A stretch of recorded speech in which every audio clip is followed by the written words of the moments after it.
Morning students, class 7th, subject Hindi और बाल महाभारत कथा का ये 36वां पार्ट है। इसमें कर्ण और दुर्योधन भी मारे गए। उसके लिए ये जो युद्ध के समय का है इसका वर्णन है इसमें कि कर्ण और दुर्योधन दोनों इसमें मारे गए हैं। इसमें आगे हम पढ़ते हैं। द्रोण के मारे जाने पर कौरव पक्ष के राजाओं ने कर्ण को सेनापति मनोनीत किया और मद्रराज शल्य कर्ण के सारथी बने और दूसरे दिन कर्ण के सेनापतित्व में फिर से घमासान युद्ध जारी हो गया और अर्जुन की रक्षा करना करता हुआ भीम अपने रथ पर उसके पीछे पीछे चला और दोनों एक साथ कर्ण तक पर टूट पड़े। दोनों एक साथ कर्ण पर टूट पड़े और जब दुशासन ने यह देखा तो उसने भीम पर बाणों की वर्षा कर दी और उसको भीम ने एक ही धक्के में जमीन पर गिरा दिया और उसका एक एक अंग तोड़ मरोड़ डाला और भीम मैदान में नाचने कूदने लगा और चिल्लाने लगा, मेरी एक प्रतिज्ञा पूरी हुई और अब दुर्योधन की बारी है और उसका काम तमाम करना बाकी है। भीमसेन का वह भयानक रूप देख करके कर्ण का भी शरीर कांपने लगा और तभी अश्वत्थामा को दुर्योधन ने पांडवों पर हमला करने की आज्ञा दी और कर्ण ने अर्जुन पर एक ऐसा बाण चलाया जो आग उगलता गया और अर्जुन की ओर उस भयानक तीर को आता हुआ देख करके कृष्ण ने रथ को पांव के अंगूठे से दबा दिया और जिससे रथ जमीन में 5 अंगुल धंस गया और कृष्ण की इस युक्ति से अर्जुन मरते मरते बचा और कर्ण का चलाया हुआ मुखास्त्र फूंफकारता हुआ आया और अर्जुन का मुकुट घड़ा उड़ा ले गया और इस पर अर्जुन के क्रोध का ठिकाना न रहा और उसने जोश के साथ कर्ण पर बाण वर्षा कर दी और तभी अचानक कर्ण के हाथ रथ का बाईं तरफ का जो पहिया है वो धरती में धंस गया। आगे इससे कर्ण घबरा गया और बोला कि अर्जुन जरा ठहरो, मेरे रथ का पहिया कीचड़ में फंस गया है। पांडुपुत्र, तुम्हें धर्म युद्ध करने का जो यश प्राप्त हुआ है उसे व्यर्थ ही न गंवाओ। मैं जमीन पर खड़ा रहूं और तुम रथ पर बैठे बैठे मुझ पर बाण चलाओ, यह ठीक नहीं होगा। जरा रुको। कर्ण की ये बात सुनकर कृष्ण बोले कि कर्ण, जब दुशासन, दुर्योधन और तुम द्रौपदी को भरी सभा में घसीट कर लाए थे उस वक्त तुम्हें धर्म की याद नहीं आई? तब दूध मुँहे बचे अभिमन्यु को तुम 7 लोगों ने एक साथ घेर करके निर्लज्जता के साथ में उसको मार डाला था। तब तुम्हारा धर्म कहाँ था? और आज जब मुसीबत सामने खड़ी दिखाई दे रही है तो तुमको धर्म याद आ रहा है। तो श्री कृष्ण की इस झिड़की का कर्ण ने से कोई उत्तर देते न बना, यानी वो उसको उत्तर नहीं दे पाए और उसने सिर झुका दिया और अटके हुए रथ पर से ही युद्ध जारी रखा। इतने में कर्ण का एक बाण अर्जुन को जरा लगा तो वह थोड़ी देर के लिए विचलित हो उठा। बस यही जरा सा समय पाकर के कर्ण रथ से उतर पड़ा और रथ का पहिया उठाकर उसे समतल पर लाने का कोशिश करने लगा और कर्ण के 1000 प्रयत्न करने पर भी पहिया गड्ढे से निकलता ना था।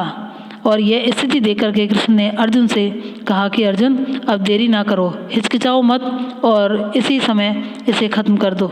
श्री कृष्ण की इस बात मान करके अर्जुन ने एक बाण तान करके मेरा ऐसा मारा कि कर्ण का सिर कट करके जमीन पर गिर पड़ा।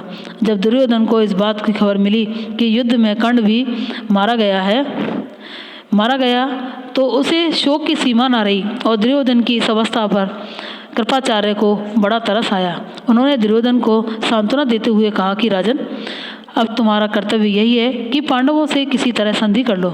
अब युद्ध बंद करना ही श्रेयस्कर होगा। यद्यपि दुर्योधन हताशा हो चुका था, फिर भी कृपाचार्य की यह सलाह उसे बिल्कुल पसंद नहीं आई और उसे मानने के लिए तैयार न हुआ। सभी कौरव वीरों ने दुर्योधन की बातों का समर्थन किया और कहा कि युद्ध जारी रखना ही ठीक होगा।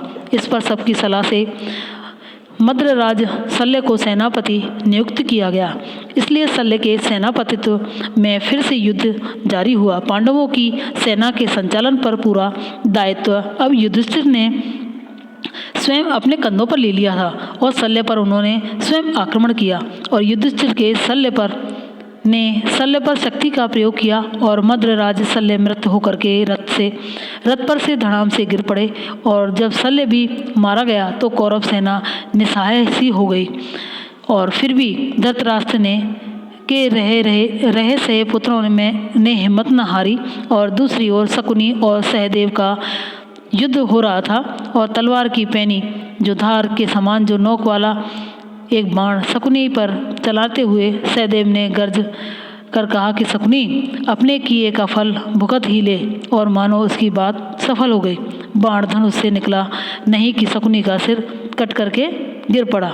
और इस प्रकार कौरव सेना के सारे वीर कुरुक्षेत्र में ही भूमि पर सदा के लिए सो गए। और आगे अकेला दुर्योधन जीवित बचा था और अब उसके पास ना तो सेना थी और ना रथ, और उस वीर की स्थिति बड़ी दयनीय थी। ऐसी हालत में दुर्योधन अकेला ही हाथ में गदा लिए हुए एक जलाशय की ओर चुपके से चल दिया। और उधर दूसरे दिन युधिष्ठिर और उसके भाई उसे खोजते हुए उसी जलाशय पर जा पहुँचे जहाँ वह छिपा हुआ बैठा था। श्री कृष्ण भी उनके साथ थे और उन सबको यह पता चल गया कि दुर्योधन जलाशय में छिपा हुआ है। और युधिष्ठिर ने कहा कि दुर्योधन, अपने कुटुंब और वंश का नाश कराने के बाद अब तुम पानी में छिप करके प्राण बचाना चाहते हो। तो यह सुनकर के दुर्योधन ने व्यथित होकर के कहा कि मैं ना तो डरा हुआ ही हूँ और ना मुझे प्राणों का ही मोह है। फिर भी सच पूछो तो युद्ध में से मेरा जी हट गया है और मेरे सभी संगी साथी और बंधु बांधव मारे जा चुके हैं और अब मैं बिल्कुल अकेला हूँ। राज्य सुख का मुझे लोभ नहीं रहा और यह सारा राज्य अब तुम्हारा ही है। निश्चित होकर के तुम्हारी इसका उपभोग करो। युधिष्ठिर ने गरजते हुए कहा कि दुर्योधन, एक दिन वह था जब तुम्ही ने कहा था कि सुई की नोक जितनी जमीन भी नहीं दूंगा। दुर्योधन ने जब स्वयं युधिष्ठिर के मुख से ये कठोर बातें सुनी तो उसने गदा उठा ली और जल में ही खड़ा हुआ और बोला कि अच्छा, यही सही, तुम एक एक करके मुझसे भिड़ लो और मैं अकेला हूँ और तुम 5 हो। 5 का अकेले साथ लड़ना न्योचित नहीं होगा, यानी न्यायोचित नहीं होगा। और मैं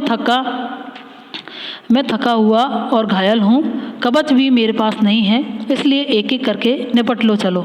यह सुनकर युधिष्ठिर बोले कि यदि अकेले पर कईयों का हमला करना धर्म नहीं है तो बालक अभिमन्यु कैसे मारा गया था। यह सुनकर के दुर्योधन जलाशय से बाहर निकल आया और उसने भीम से गदा युद्ध करने की इच्छा प्रकट की। भीम भी राजी हो गया और दोनों ने गदा युद्ध शुरू हो गया और इसी तरह बड़ी देर तक युद्ध जारी रखा। और श्री कृष्ण ने इशारों से ही अर्जुन को बताया कि भीम दुर्योधन की जांघ पर गदा मारेगा, जो जीत जाएगा। भीम ने कृष्ण का यह इशारा तुरंत भांप लिया और अचानक दुर्योधन पर झपट पड़ा और उसकी जांघ पर जोर से गदा का प्रहार किया। जांघ टूट जाने के कारण अधमरी अवस्था में पड़े हुए दुर्योधन के दिल में फिर से क्रोध में और द्वेष की आग थी भड़क उठी और वह चिल्लाकर बोला कि कृष्ण, धर्म युद्ध करने वाले हमारे पक्ष के सारे यशस्वी महारथियों को तुमने ही कुचक्र रच करके मरवा डाला है। यदि तुमने कुचक्र ना रचा होता तो कर्ण और भीम द्रोण भला समर में परास्त होने वाले थे। मरणासन्न अवस्था में दुर्योधन को इस प्रकार विलाप करता देख श्री कृष्ण बोले कि दुर्योधन, तुम अपने ही किए हुए कर्मों का फल पा रहे हो। तुम यह क्यों नहीं समझते और उसका पश्चाताप करते अपने अपराध के लिए दूसरों को दोष देना बेकार है। और तुम्हारे जो नाश का जो कारण मैं हूँ, वो लालच में पड़ कर के तुमने ही महापाप किया था, उसी का फल यह तुम्हें भुगतना पड़ रहा है। आगे 37वां जिसका पार्ट है वो अश्वत्थामा का है। इसमें बताया कि दुर्योधन पर जो कुछ बीती उसका हाल सुन करके अश्वत्थामा बहुत ही क्षुब्ध हो उठा और उसके पिता द्रोणाचार्य को मारने के लिए जो कुचक्र रचा गया था वह उसे भूला नहीं था। वह उस स्थान पर जा पहुंचा जहां दुर्योधन मृत्यु की प्रतीक्षा करता हुआ पड़ा था। दुर्योधन के सामने जाकर के अश्वत्थामा ने दृढ़तापूर्वक प्रतिज्ञा की कि आज ही रात मैं पांडवों को नष्ट करके रहूंगा। मृत्यु की प्रतीक्षा करते हुए दुर्योधन ने जब यह सुना तो उसका पुराना वैर फिर से जागृत हो गया और उसे कुछ प्रसन्नता हुई। उसने आसपास खड़े हुए लोगों से कहकर के अश्वत्थामा को कौरव सेना का विधिवत सेनापति बनाया और बोला कि आचार्य पुत्र, शायद मेरा यह अंतिम कार्य है, शायद आप ही मुझे शांति दिला सकें। मैं बड़ी आशा में से आपकी राह देखता रहूँगा।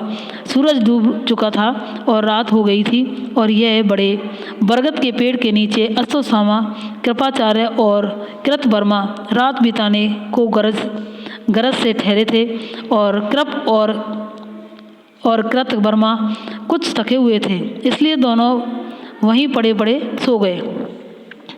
लेकिन अश्वत्थामा को नींद नहीं आई और अश्वत्थामा सोचने लगा कि मैं इन पांडवों और पिताजी की हत्या करने वाले धृष्टद्युम्न को उनके संगी साथियों समेत एक साथ ही क्यों न मार डालूं।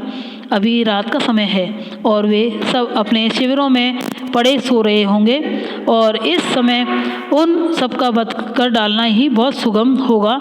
अश्वत्थामा ने कृपाचार्य को जगा करके उसको अपना निश्चय सुनाया।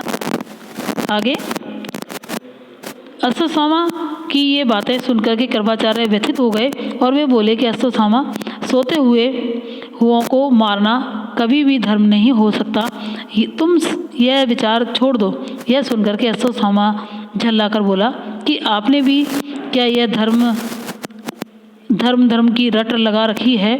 दृढ़तापूर्वक अपनी इच्छा जता करके अश्वत्थामा पांडवों के शिविर की ओर जाने को उठा और यह देख करके कृपाचार्य और कृतवर्मा की भी अश्वत्थामा के साथ हो लिए। आधी रात और बीत चुकी थी। पांडवों के शिविर में भी सभी सैनिक मीठी नींद में सो रहे थे। अश्वत्थामा पहले धृष्टद्युम्न के शिविर में घुसा और अपने सोए हुए धृष्टद्युम्न को पैरों तले ऐसा कुचला कि वह तत्काल ही मर गया और इसी प्रकार सभी पांचाल वीरों को अश्वत्थामा ने कुचलकर भयानक ढंग में से मार डाला और द्रौपदी के पुत्रों की भी एक एक करके हत्या कर दी और कृपाचार्य और कृतवर्मा ने भी इस हत्याकांड में अश्वत्थामा का हाथ बटाया और वहाँ तीनों ने ऐसे अत्याचार किए जैसे ही अब तक किसी ने सुने भी नहीं थे और उन्होंने वहाँ आग लगा दी और आग भड़क उठी और सारे शिविरों में फैल गई कि इससे सोए हुए सारे सैनिक जाग गए और भयभीत होकर के इधर उधर भागने लगे और उनको सबको अश्वत्थामा ने बड़ी निर्दयता से मार डाला। दुर्योधन के पास पहुँच करके अश्वत्थामा ने कहा कि महाराज दुर्योधन, आप अभी जीवित हैं क्या? देखिए, आपके लिए मैं एक ऐसा अच्छा समाचार लाया हूँ कि आगे जिससे सुन करके आपका कलेजा जरूर ठंडा हो जाएगा। जो कुछ हम लोगों ने किया है उसे आप ध्यान से सुने। सारे पांचाल खत्म कर दिए गए हैं और पांडवों के भी सारे पुत्र मारे गए हैं और पांडवों की सारी सेना का हमने सोते ही सर्वनाश कर दिया। पांडवों के पक्ष में सब केवल 7 ही व्यक्ति जीवित बच गए हैं और हमारे पक्ष में कृपाचार्य, कृतवर्मा और मैं 3 ही रह गए हैं। और यह सुनकर के दुर्योधन बहुत ही प्रसन्न हुआ और बोला कि गुरु भाई अश्वत्थामा, आपने मेरी खातिर वह काम किया है जो न भीष्म पिताने से हुआ था और ना ही जिसे महावीर कर्ण ही कर सके। और इतना कहकर के दुर्योधन ने अपने प्राण त्याग दिए और द्रौपदी की दयनीय अवस्था की क्या कहें। युधिष्ठिर के पास आकर के वह कातर स्वर में पुकार उठी, क्या यह पापी अश्वत्थामा से बदला लेने वाला हमारे यहाँ कोई नहीं रहा है? शोक विहल द्रौपदी की हालत देख करके 5 पांडवों अश्वत्थामा की खोज में निकले। ढूंढते ढूंढते आखिर उन्होंने गंगा नदी के तट पर छिपे हुए अश्वत्थामा का पता लगा ही लिया। अश्वत्थामा और भीमसेन में युद्ध छिड़ गया और लेकिन अंत में अश्वत्थामा हार गया। पांडव वंश का नमो निशान मिट गया होता, लेकिन उत्तरा के गर्भ की रक्षा हो गई और समय पर उत्तरा ने परीक्षित को जन्म दिया और यही परीक्षित पांडवों के वंश का एकमात्र चिन्ह रह गया था। हस्तिनापुर का सारा नगर निस्सहाय स्त्रियों और अनाथ बच्चों के रोने कलपने के हृदय विदारक शब्दों से गूंज उठा और युद्ध समाप्त होने का समाचार पाकर के हजारों निस्सहाय स्त्रियों को लेकर के वृद्ध महाराज धृतराष्ट्र कुरुक्षेत्र की समरभूमि में गए, जहाँ एक ही वंश के बंधु बांधवों ने एक दूसरे से भयानक युद्ध करके अपने ही कुल का सर्वनाश कर डाला। धृतराष्ट्र ने बीती बातों का स्मरण करते हुए बहुत विलाप किया। आगे 38 जो भाग है उसके अंदर युधिष्ठिर की वेदना बताई है इसमें कि कुछ देर बाद युधिष्ठिर रोती हुई बिलखती हुई स्त्रियों के समूह को पार करते हुए भाइयों व श्री कृष्ण सहित धृतराष्ट्र के पास आए और वह नम्रता पूर्वक हाथ जोड़ खड़े हो रहे। और इसके बाद धृतराष्ट्र ने भीम को अपने पास बुलाया और धृतराष्ट्र के हाव भाव से श्री कृष्ण ने अंदाज लगाया कि इस समय धृतराष्ट्र पुत्र शोक के कारण क्रोध में है, इससे भीम को उनके पास भेजना ठीक न होगा। अतः उन्होंने भीमसेन को तो एक तरफ हटा दिया और उसके स्थान पर लोहे की एक प्रतिमा दृष्टिहीन राजा धृतराष्ट्र के सामने लाकर खड़ी कर दी और श्री कृष्ण का भय सही साबित हुआ। वृद्ध राजा ने प्रतिमा आगे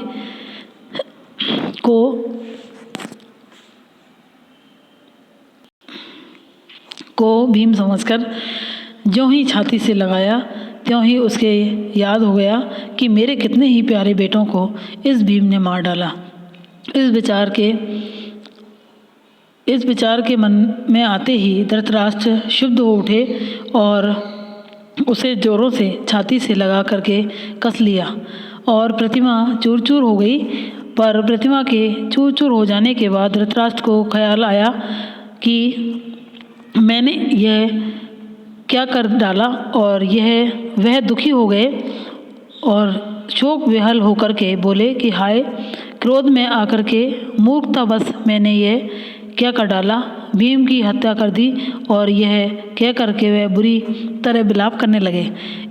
इस पर श्री कृष्ण ने धृतराष्ट्र से कहा कि राजन क्षमा करें, मुझे पहले ही से मालूम था कि क्रोध में आकर आप ऐसा काम जरूर करेंगे, इसलिए यह अनर्थ को टालने के लिए मैंने पहले ही उचित प्रतिबंध कर रखा था। और आपने जिसको नष्ट किया है वह भीमसेन का शरीर है नहीं, वह बल्कि लोहे की मूर्ति थी और आपके क्रोध का ताप उस पर ही उतर शांत हो गया।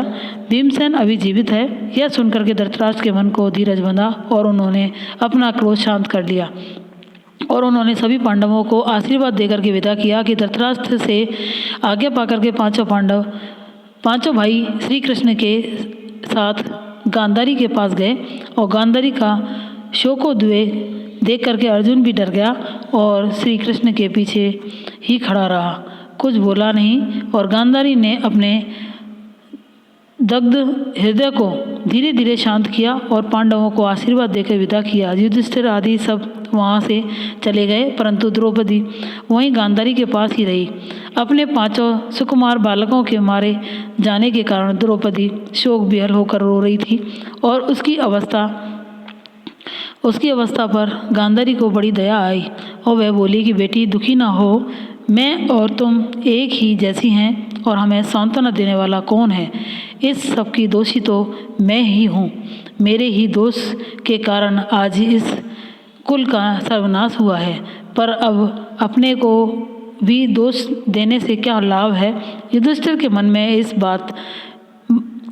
बात समा गई थी कि हमने अपने बंधु बांधवों को मार करके राज्य पाया है, इससे उनको भारी व्यथा रहने लगी और अंत में उन्होंने वन में जाने का निश्चय किया ताकि इस पाप का प्रायश्चित हो सके। और यह सुनकर के सब भाइयों पर मानो वज्र गिर गया और वे बहुत ही चिंतित हो उठे और बारी बारी से सब युधिष्ठिर को समझाने लगे।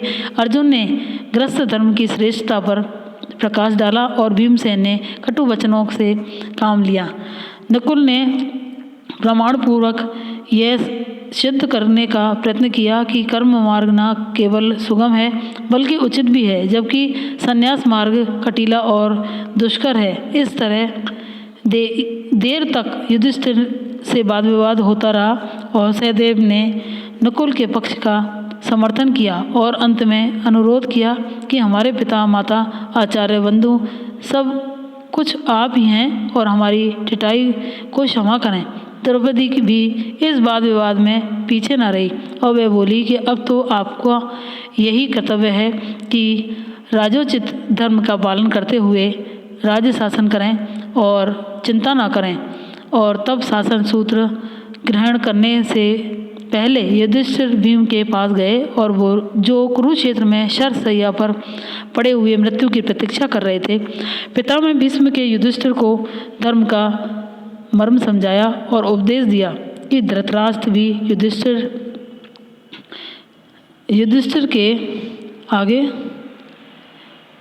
के पास आकर के सांत्वना देते हुए बोले कि बेटा, तुम्हें इस तरह शोक विहल नहीं होना चाहिए। दुर्योधन ने जो मूर्खताएं की थी उनको सही समझ करके मैंने धोखा खाया और इस कारण मेरे 100 के 100 पुत्र उसी भांति काल कवलित हो गए और जैसे सपने में मिला हुआ धन नींद खुलने पर लुप्त हो जाता है।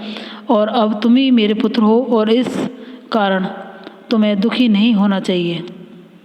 39वां पार्ट, पांडवों का धृतराष्ट्र के प्रति व्यवहार। कौरवों का पर विजय पा लेने के बाद में सारे राज्य पर पांडवों का एक छत्र अधिकार हो गया और उन्होंने कर्तव्य समझ करके राजकाज संभाल लिया। और फिर भी जिस संतोष और सुख की उन्हें आशा थी वह प्राप्त नहीं हुआ और युधिष्ठिर ने अपने भाइयों को आज्ञा दे रखी थी कि पुत्रों के विछोह से दुखी राजा धृतराष्ट्र को किसी भी तरह की व्यथा न पहुंचने पाए। और सिवाय भीमसेन के सब पांडव युधिष्ठिर के ही आदेश अनुसार व्यवहार करते थे। पांडव वृद्ध धृतराष्ट्र का खूब आदर करते हुए उन्होंने एक प्रकार का सुख एवं सुविधा पहुंचाने के प्रयत्न में लगे रहते थे और जिससे धृतराष्ट्र को अपने पुत्रों का अभाव महसूस न हो। धृतराष्ट्र भी पांडवों से स्नेह पूर्ण व्यवहार किया करते थे और ना तो पांडव उन्हें अप्रिय समझते थे और ना ही धृतराष्ट्र पांडवों को अप्रिय समझते थे। परंतु भीमसेन कभी कभी ऐसी बातें कर दिया करता था जिससे धृतराष्ट्र के दिल को चोट पहुंचती। युधिष्ठिर के धीराज बनने के थोड़े ही दिन बाद भीमसेन धृतराष्ट्र की किसी आज्ञा को परिणत न होने देता था। कभी कभी धृतराष्ट्र को सुनाते हुए वह यह कह देता था कि दुर्योधन और उसके साथी अपनी नासमझी के कारण मारे गए हैं। बात यह थी कि दुर्योधन दुशासन और द्वारा किए गए जो अत्याचारों को अपमानों का जो दुखद स्मरण भीमसेन के मन में जो अमिट रूप से अंकित हो चुका था, इस कारण वह ना तो वह अपना पुराना वैर भूल पाता था और ना ही वह क्रोध को ही चबा पाता था। और कभी कभी वह गांधारी तक के आगे उल्टी सीधी बातें कर दिया करता था। भीमसेन की इस तीखी बातों से धृतराष्ट्र के हृदय को बहुत चोट पहुंचती थी। गांधारी को भी इस कारण बहुत दुख होता था, परंतु वह विवेकशीला थी और धर्म का मर्म जानती थी, इसलिए भीमसेन की बातें चुपचाप सह लिया करती थी। तथा कुंती से स्फूर्ति पाकर के धीरज धर लिया करती थी। और यद्यपि महाराज युधिष्ठिर ने धृतराष्ट्र को हर प्रकार से आराम पहुंचाने का उचित प्रबंध कर रखा था, फिर भी धृतराष्ट्र का जी सुख भोग में आगे नहीं था और वह बहुत ही वृद्ध हो गए थे। और फिर भीमसेन की अप्रिय बातों में कभी कभी उनका हृदय खिन्न हो जाता था। धीरे धीरे उनके मन में विराग आ गया और इस बातों में गांधारी की भी उनका अनुसरण किया करती थी। और एक दिन धृतराष्ट्र धर्मराज के भवन में गए और उनसे बोले कि तुम तो शास्त्रों के ज्ञाता हो और यह भी जानते हो कि हमारे वंश की परंपरागत प्रथा के अनुसार हम वृद्धा को बलकल धारण करके वन में जाना चाहिए और इसके अनुसार ही मैं अब तुम्हारी भलाई की कामना करता हुआ वन में जाकर रहना चाहता हूँ। तुम्हें इस बात की अनुमति मुझे देनी ही होगी। धृतराष्ट्र की ये बातें सुनकर के युधिष्ठिर बहुत ही खिन्न हुए और भरे हुए हृदय से बोले कि अब मैंने तय किया है कि आज से आपका ही पुत्र युयुत्सु राजगद्दी पर बैठे, या जिसे आप चाहें राजा बना दें, अथवा शासन की बागडोर स्वयं अपने हाथों में ले लें और प्रजा का पालन करें। मैं वन में चला जाऊंगा। राजा मैं नहीं बल्कि आप ही हैं। मैं ऐसी हालात में आपको अनुमति कैसे दे सकता हूँ? यह सुनकर धृतराष्ट्र बोले, कुंती पुत्र, मेरे मन में वन में जाकर के तपस्या करने की इच्छा बड़ी प्रबल हो रही है और तुम्हारे साथ मैं इतने वर्षों तक सुखपूर्वक रहा हूँ और तुम और तुम्हारे भाई सभी मेरी सेवा शुश्रूषा करते रहे। वन में जाने का मेरा ही समय है और मैं तुम्हारा नहीं। समय है और तुम्हारा नहीं। इस कारण वन में जाने की अनुमति तुम्हें देने का सवाल ही नहीं उठता और यह अनुमति तो तुमको देनी ही होगी। और यह सुनकर के युधिष्ठिर अंजलि बद्ध होकर के कांपते हुए खड़े रहे और वह कुछ बोल न सके। उनसे ये बातें कहने के बाद धृतराष्ट्र, आचार्य कृप और एवं विदुर से बोले कि भैया विदुर और आचार्य, आप लोग महाराज युधिष्ठिर को समझा बुझाकर मुझे वन में जाने की अनुमति दिलाइए। और इस तरह से युधिष्ठिर ने वन में जाने की अनुमति पाकर वृद्ध राजा धृतराष्ट्र उठे और गांधारी के कंधे पर हाथ रख करके लाठी देखते हुए वन के लिए रवाना हुए। माता कुंती भी उनके साथ रवाना हुई और गांधारी ने उनकी आंखों पर पट्टी बांधी हुई थी और इसलिए वह कुंती के कंधे पर हाथ रख करके रास्ता टटोलती हुई जाने लगी। और इस तरह तीनों वृद्ध राजकुटुंबी राजधानी की सीमा पाकर के वन की ओर चले और धर्मराज समझ रहे थे कि माता कुंती गांधारी को थोड़ी दूर तक विदा करने के लिए साथ जा रही है और वे संभल कर बोले कि माँ, तुम वन में क्यों जा रही हो? तुम्हारा जाना तो ठीक नहीं है। तुम्ही ने आशीर्वाद दे करके युद्ध के लिए भेजा था और अब तुम्ही हमें छोड़ करके वन को जाने लगी और यह ठीक नहीं है। इतना कहते कहते युधिष्ठिर का गला भर आया और किंतु उनके आग्रह करने पर भी कुंती अपने निश्चय पर अटल रही। युधिष्ठिर अवाक होकर के खड़े हुए और देखते रहे और धृतराष्ट्र, गांधारी और कुंती ने 3 वर्ष तक वन में तपस्वियों का सा जीवन व्यतीत किया और संजय भी उनके साथ था।